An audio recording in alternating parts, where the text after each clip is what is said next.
A paz do Senhor, irmãos, do nosso canal de Escola Bíblica Dominical. Estou aqui mais uma vez para mais uma videoaula de Escola Dominical, a lição de número 10. Estamos chegando ao final de mais um trimestre. A lição de número 10 nos trata sobre o ministério de mestre ou doutor, que é um ministério que não é visto muitas das vezes tanto quanto de pé de igualdade com outros ministérios.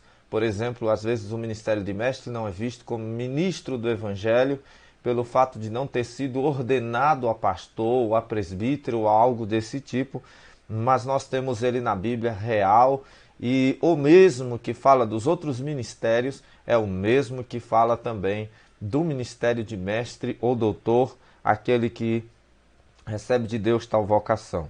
O texto áureo é em Romanos 12, 6 e 7, que diz: de modo que, tendo diferentes dons, segundo a graça que nos é dada, se ensinar, haja dedicação ao ensino.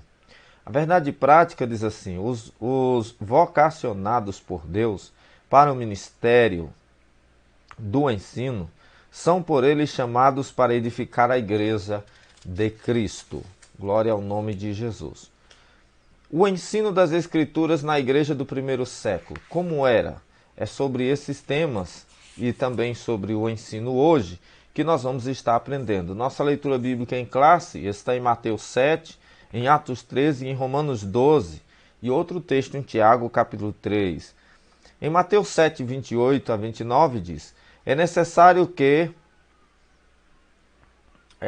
concluindo Jesus este discurso, e melhor dizendo, e aconteceu que, concluindo Jesus esse discurso, a multidão se admirou da sua doutrina, porquanto os ensinava com autoridade, não como os escribas.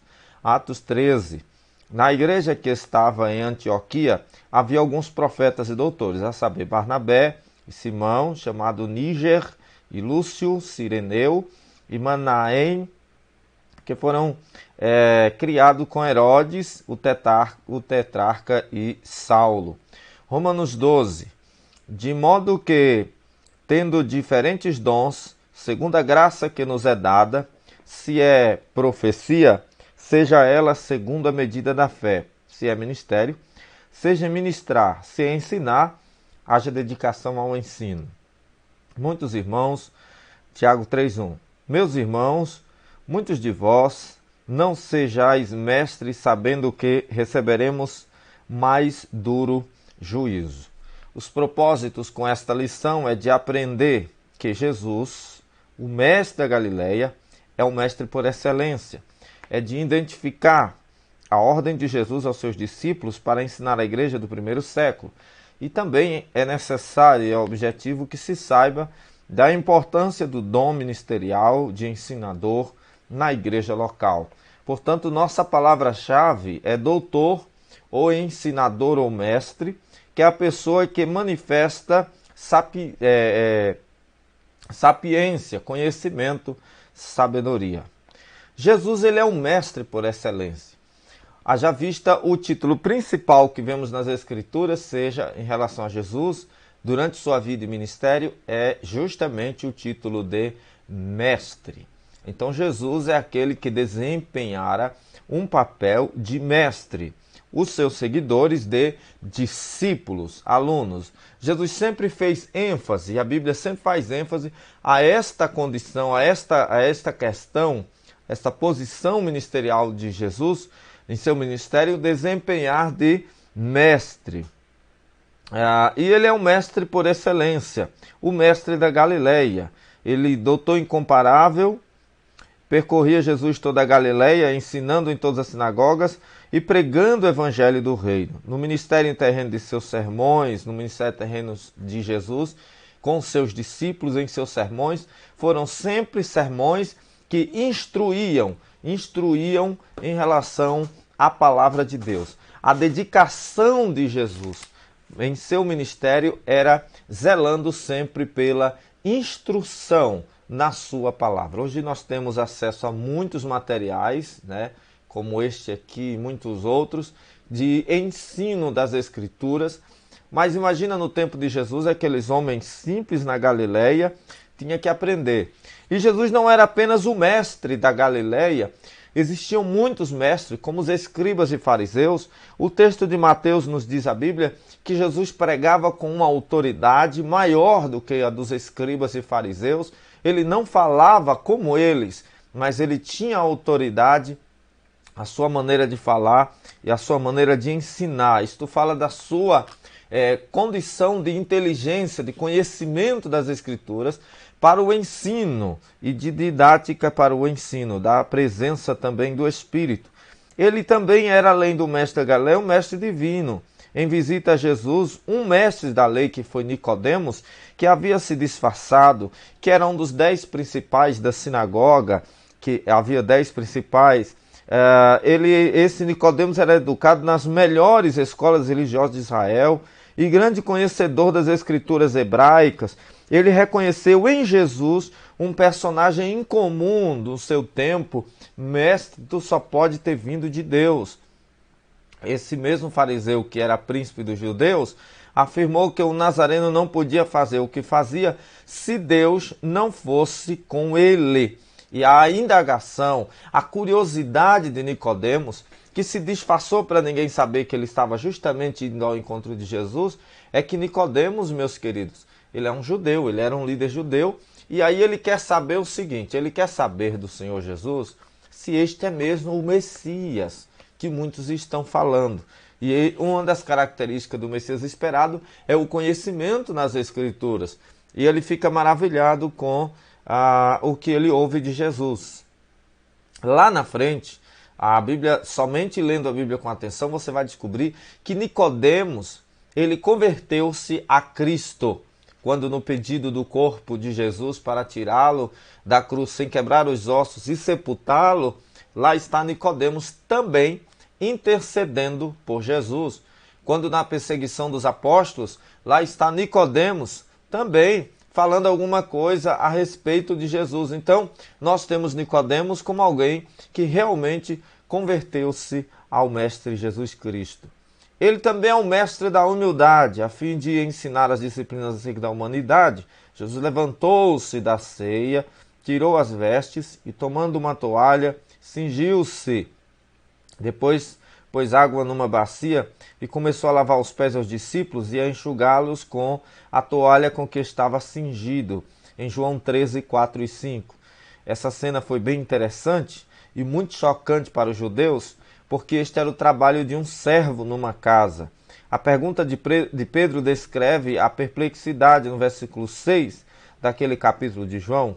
Era inimaginável um mestre encurvar-se para lavar os pés das pessoas leigas. Isso jamais existia, deveria ser o contrário. Jesus era um mestre e deu o exemplo aos discípulos. Quando o mestre sentava-se, as pessoas o ouviam de pé, enquanto o mestre estava pregando, ensinando. Em outros casos, o mestre assentando, as pessoas assentavam-se aos pés de Jesus para aprender. Você já viu aquela expressão na Bíblia do mestre, né? Para aprender. Você viu aquela expressão na Bíblia que diz que Paulo aprendeu aos pés de Gamaliel? Essa era a questão. O mestre ficava assentado e os alunos assentavam. Ele de pé ou sentado, e os alunos assentavam aos seus pés para aprender do mestre. Era uma característica bastante comum. Aqui Jesus faz o contrário, ele se agacha com cingido de uma toalha e se abaixa até os pés dos discípulos para lavá-los. Era uma inversão ali na visão da cultura judaica, e ele demonstra uma humildade. O conceito de humildade, muitas vezes na cabeça de muita gente, até mesmo de crentes, é que ser humilde é andar rasgado, maltrapilho, mas nós sabemos que humildade é uma questão de caráter, é uma questão de ser, é uma questão da natureza da própria pessoa. É um comportamento e não simplesmente uma aparência, né? Há pessoas que vivem muito pobres, se vestem muito mal porque não têm condições para nada, mas têm um orgulho maior do que um milionário tem. Então, a humildade é um comportamento. E Jesus ensina isso e convida os seus apóstolos a fazer o mesmo. Como ele diz no versículos 13 a 15 de João 13, ele diz: Vós me chamais mestre e senhor, e dizeis bem, porque eu sou. Ora, se eu, Senhor e Mestre, vos lavei os pés, vós deveis também lavar os pés uns dos outros, porque eu vos dei o exemplo para que, como eu vos fiz, façais vós também. Então nós temos que na igreja lavar os pés dos irmãos, como é feito a ceia, nós devemos imitar Jesus com esse ato fisicamente. Não, evidentemente que não. Diferentemente da ceia, a ceia Jesus usa um ato simbólico, uma cerimônia simbólica, para ensinar verdades espirituais. Aqui ele utiliza de hábitos culturais, na época, para ensinar sobre a humildade. Então, a Bíblia está falando, Jesus está ensinando, porque o mestre eficaz que Jesus é diferente dos outros. Os escribas e fariseus ensinavam e não faziam, principalmente os fariseus. Fariseu quer dizer separado. Então eles se achavam, Jesus chamou-os de sepulcros caiados, enquanto que Jesus ensinava com palavras, milagres e atitudes. Palavras, milagres e atitudes. O mestre eficaz, aquele a quem Deus deu a vocação de ensinar, deve ser o primeiro a cumprir o seu próprio ensino nas Escrituras. O ensino das Escrituras na igreja do primeiro século, como era? Uma ordem de Jesus, antes de ascender aos céus, ele disse de modo solene, determinando aos seus discípulos que ensinasse todas as nações a guardar todas as coisas que ele tinha ordenado. Como dizia o saudoso pastor Dr. Antônio Gilberto, o nosso mestre em teologia pentecostal, ele já nos dizia que sempre que, também em suas obras, que o mesmo texto que manda pregar, é o mesmo texto que manda ensinar. Tem muita gente que às vezes se orgulha porque é pregador avivalista e menospreza o ensinador das Escrituras. Ora, não faça isso, porque o mesmo Jesus que mandou pregar é o mesmo que mandou ensinar. Se não se ensina, não há, de modo algum, algo que se possa dizer crentes firmes diante de Deus. A pregação edifica, a pregação consola, a pregação exorta, mas certamente que somente o aprendizado real, verdadeiro, correto das Escrituras é que manterá o crente de pé por longo tempo de sua vida aqui na terra. Existia então uma ordem de Jesus para ensinar as nações. Nós temos também a doutrina dos apóstolos. O texto de Atos 2,42 informa-nos que os primeiros convertidos perseveravam na doutrina dos apóstolos e na comunhão e do partir do pão e nas orações. Além disso, acrescenta que em cada alma havia temor e muitas maravilhas e sinais se faziam pelos apóstolos. A doutrina significa ensino dos apóstolos aqui, referida, trata-se do conjunto de ensinos de Jesus, ministrado por eles de forma constante e eficaz para o crescimento integral dos novos crentes. Trata-se então dos apóstolos entregando a mensagem de ensino que o mestre por excelência chamado Jesus lhes havia ensinado anteriormente, quando estava aqui entre eles. Ok? Então eles ensinavam, ensinando persistente, o ensinamento persistente. Os primeiros mestres das Escrituras foram os integrantes do colégio apostólico. A igreja começou nas casas, não havia construção de templo. A igreja começou nas casas onde o ensino era ministrado a pequenos grupos nos lares. Falando aos anciãos de Éfeso, o apóstolo Paulo mostrou-se como um verdadeiro mestre que ensinava publicamente e pelas casas testificando, tanto aos judeus como aos gregos, a conversão a Deus e a fé em nosso Senhor Jesus Cristo. Deus havia preparado homens para ensinar e levantando doutrinas na igreja em Antioquia. Diz Atos 13:1. O Pai Celestial igualmente deseja levantar mestres em nosso tempo para ensinar. Em nome de Jesus, não encare os ensinadores da palavra como sendo menos espirituais do que o pregador avivalista. Deus me deu a graça de atuar nos dois lados. Tanto em três lados, tanto cantando quanto pregando, na nossa maneira pentecostal de falar, que fazemos distinção entre a pregação e o ensino, né? É um costume nosso hoje.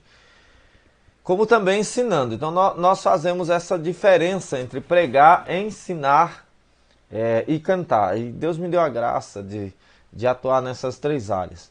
No entanto, nós vemos muito que quando se vê um irmão com a chamada de Deus para ensinar, as pessoas atribuem a ele uma frieza espiritual. Uma frieza espiritual. Mas geralmente, quem aprende das Escrituras não volta atrás na caminhada com Cristo. A maioria não retorna. Porque as convicções são mais firmes. Elas são mais firmes, são mais embasadas, vai para além. E outra coisa, não tem como ser um pregador correto, como a Bíblia ensina, se você também não aprende e não sabe ensinar. Todo pregador tem que saber ensinar. Tem que saber alguma coisa. Suas mensagens precisam ter um conteúdo escriturístico, não um achismo desordenadamente para lá e para cá.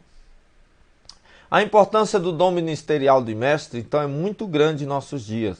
É uma necessidade urgente da igreja. Então, para o ministério do ensino ser eficaz na igreja local, é preciso haver pessoas vocacionadas. Não são todas que reúnem informações exegéticas, históricas e literárias da Bíblia, aplicando-as como é necessário. Deus concedeu à sua igreja mestres e é preciso que ela invista neles também. É muito importante. A igreja primitiva zelava pelo trabalho do mestre. Hoje a gente tem vivido momentos de frieza espiritual muito grande na igreja. A igreja, eu digo em geral, igreja, o povo de Deus, independentemente de denominação. Nós percebemos que quando se diz é uma escola dominical, é a minoria que está presente, na maioria das vezes. Quando se diz é um culto de doutrina, tem muita igreja que não tem culto de doutrina, eles têm culto normal. Se na sua igreja, no dia do culto de doutrina, não se ensina, prega-se avivalisticamente, gritando e berrando no púlpito, com toda aquela eloquência de um pregador pentecostal, sinto dizer, sua igreja não tem culto de doutrina. O culto de doutrina é ensino, o culto de doutrina é caracterizado pelo ensino. Quantas vezes nós percebemos, vemos obreiros que se acham eficazes por não saber ensinar e por saber pregar.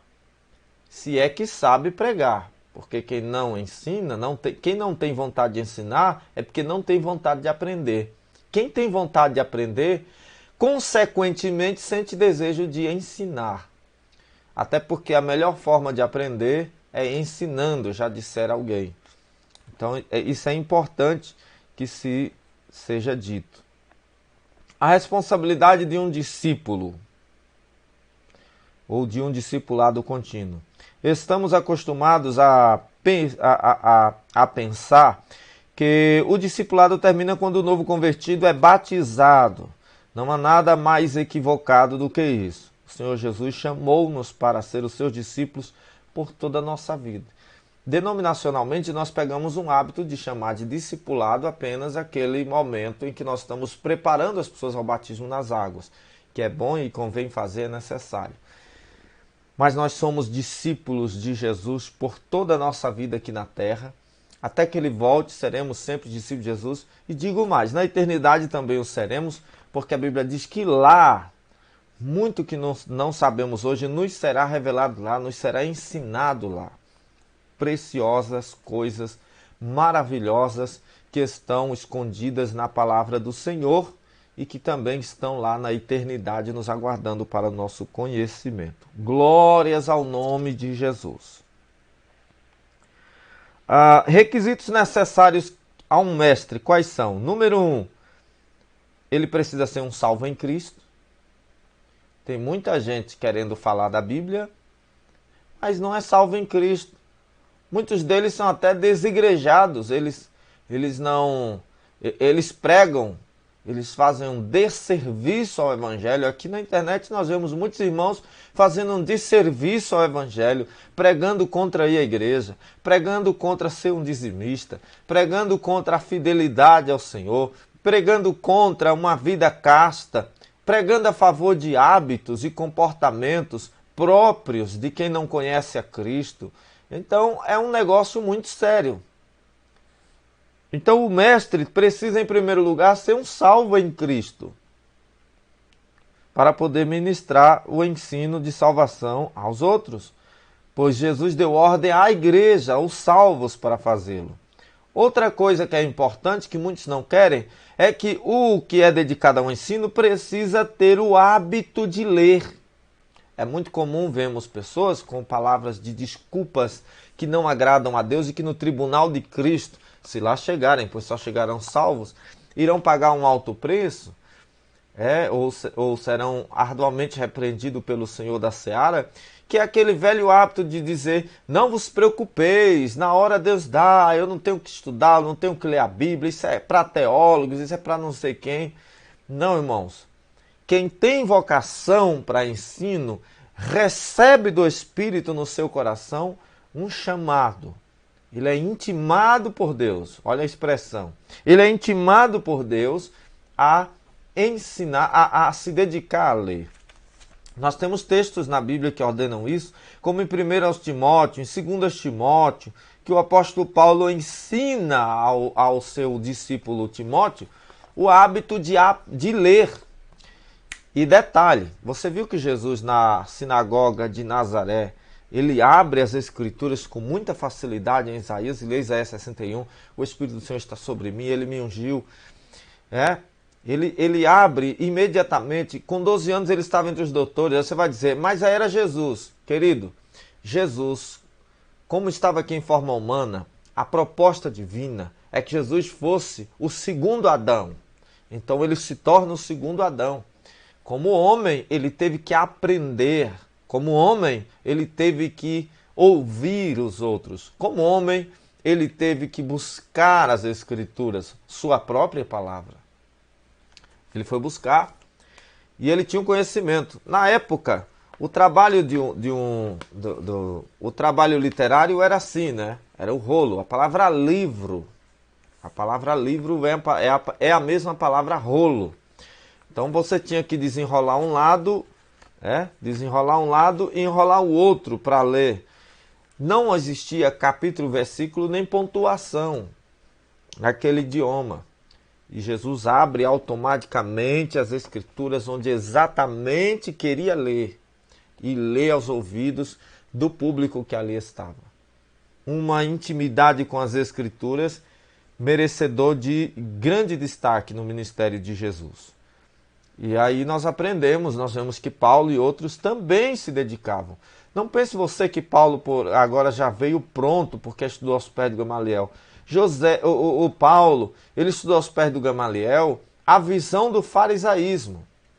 Mas no Evangelho, ele teve que estudar as Escrituras para entendê-la da maneira correta, porque antes ele entendia de maneira errada. E ele estudou, ele conhecia muito bem a lei, Salmos e Profetas, a Bíblia judaica. O preparo, que é o mesmo conteúdo nosso, né? O preparo é intelectual. Então tem que ter o hábito de ler, tem que ser um salvo e tem que ter preparo intelectual. A Bíblia é um instrumento de trabalho do ensinador cristão. A Bíblia, considerando este livro milenar, veremos que a cultura e o mundo da Bíblia são diferentes do nosso. Por isso, o mestre deve compreender o mundo da Bíblia e suas questões culturais, linguísticas, exegéticas e etc., para não fazer apelação fantasiosa, apresentando-as como exposição da palavra de Deus. Por exemplo, as pessoas que não estudam a Bíblia, elas leem a Bíblia, tiram suas próprias conclusões e criam doutrinas que não existem na Bíblia, ou acham que usos e costumes da denominação é a mesma coisa, equivalente a uma doutrina bíblica. Também não o é.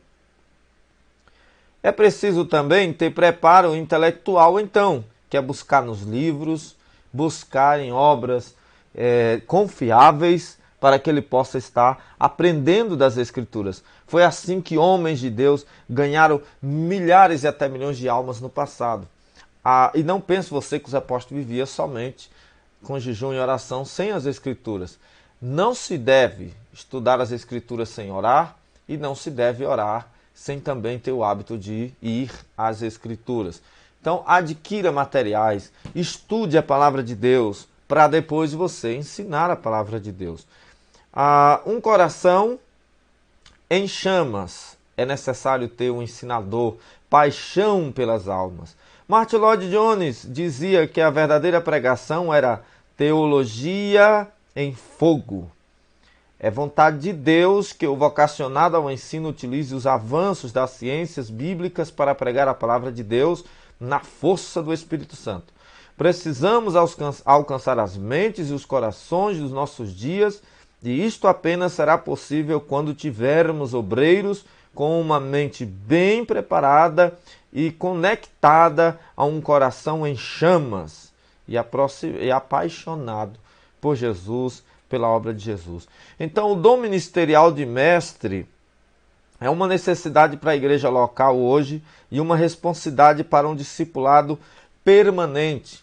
É necessário estarmos aprendendo da palavra de Deus para ensinarmos a palavra de Deus. É inadmissível, é triste, lamentável. Às vezes quantas vezes nós já chegamos em igrejas que a gente tem nossas limitações, é normal que o obreiro, o pastor, que o líder, o ensinador tenha suas dificuldades. Mas é triste ver que muitos não se esforçam, como a gente vê em alguns lugares que a gente chega. Por exemplo, hoje em dia, eu não posso, eu não tenho condições. Realmente, os materiais de alcance para o estudo bíblico não são baratos, não são de graças e nem baratos. No entanto, meus irmãos, nós vivemos na era da informação. Em qualquer canto do mundo hoje você pode ter acesso a um livro, uma Bíblia melhor, uma Bíblia de estudo melhor, que eu digo, com apoio, né? Que a Bíblia é perfeita, mas com apoio à Bíblia Sagrada, estudos de apoio.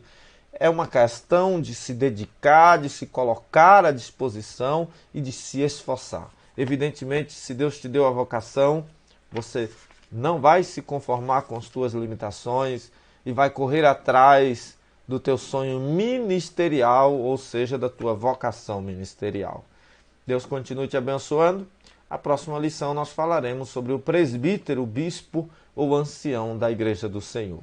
A paz do Senhor, até a próxima lição, querendo Deus. Se inscreve no canal, deixa o like, conheça também o canal Movimento Pentecostal aqui no YouTube. Deus continue te abençoando.